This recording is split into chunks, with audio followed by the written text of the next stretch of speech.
was such a staunch opponent of this Congress style of politics. Pandit Nehru declared Baba Saheb Ambedkar to be his enemy number one politically.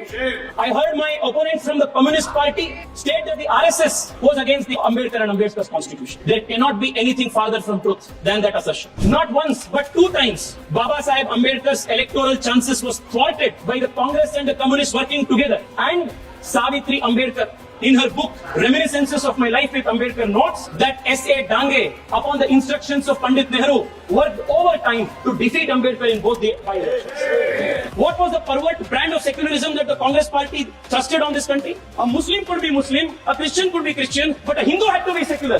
This was the kind of one-way secularism that the Congress party introduced. Speaker sir, in Karnataka, the place called Anubhava Mantapa, the place of Basavanna, where Basavanna showed the principles of democracy, the philosophy of democracy, that is under Waqf occupation today because of the party legislations. The state government of Karnataka recently requested to constitute a fare fixation committee to review the prices of the Bengaluru metro. And this fare fixation committee has come up with a proposal to raise the metro prices, the ticket prices of the Bengaluru metro, and in some instances more than 100% rise in the metro ticket prices has been taken place. This has greatly impacted the middle class of Bengaluru city who use metro as a means of transportation every single day to work and college education purposes. A state should be secular in nature, but through this 4% Muslim reservation, the Congress government in Karnataka is incentivizing religious conversion into Islam.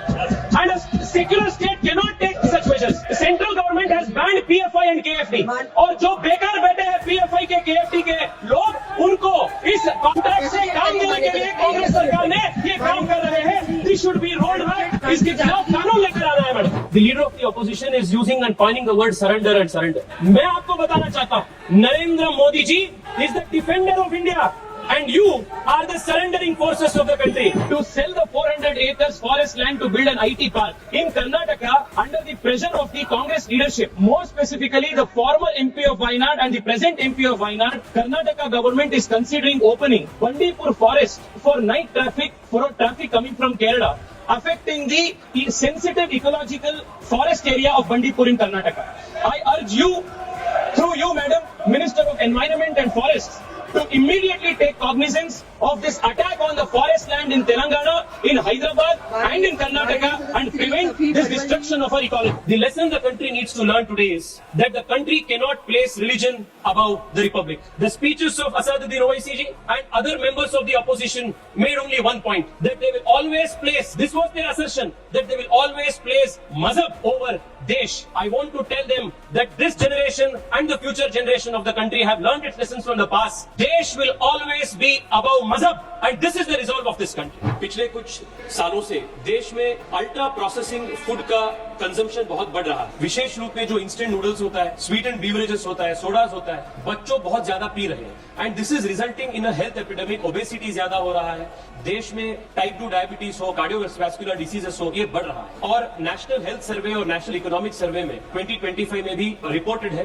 कि ultra processed food के consumption की वजह से obesity बढ़ रहा है. मेरा सरकार से ये मांग है, पहला अल्ट्रा प्रोसेस्ड फूड का डेफिनेशन करना है, दूसरा फ्रंट ऑफ पैकेजिंग लेबलिंग करना है, कई सारे देशों में करके उसका कंजम्पशन बहुत कम हो चुका है, और तीसरा इस पे टैक्स ज्यादा करके एडवर्टाइजिंग बच्चों के लिए बैन करने का काम हमें करना है. देश के हेल्थ को बचाना है. I rise to condemn the unconstitutional weaponization of impeachment that the DMK has sought to achieve by moving the impeachment motion against Justice Swaminathan, who passed an order in favor of lighting the Kartikai Deepam in Tirupparankunram. Speaker sir, this is an attack against the judiciary of the country.